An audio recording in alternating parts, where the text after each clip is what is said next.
রোজা রেখে আকাশের দিকে তাকিয়ে এই একটি আমল করুন, ইনশাআল্লাহ আল্লাহ তাআলা দ্রুত মনের আশা পূরণ করে দিবেন।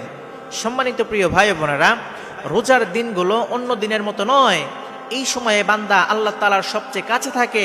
ক্ষুধার কষ্ট, পিপাসার কষ্ট সব কিছু সহ্য করে শুধুমাত্র আল্লাহ তাআলার সন্তুষ্টির জন্য।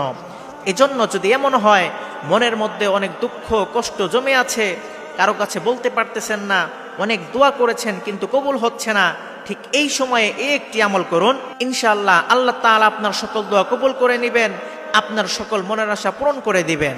একটা কথা মনে রাখবেন, মানুষ আশা আকাঙ্ক্ষা নিয়েই বাঁচে।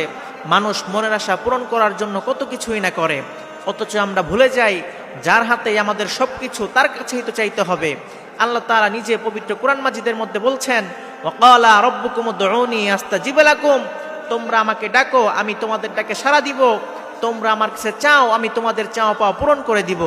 সুতরাং আপনি যদি রোজা রাখা অবস্থায় আকাশের দিকে তাকিয়ে এই একটি আমল করতে পারেন, ইনশাআল্লাহ আল্লাহ তাআলা আপনার দোয়া কবুল করে নেবেন, আপনার মনের আশা দ্রুত পূরণ করে দিবেন। আমলটি কিভাবে করবেন?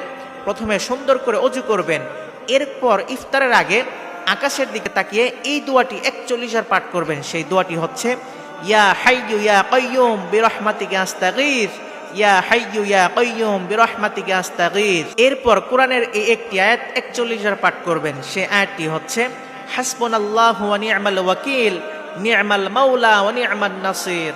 হাসবুনাল্লাহু ওয়া নি'মাল ওয়াকিল, নি'মাল মাওলা ওয়া নি'মান নাসির।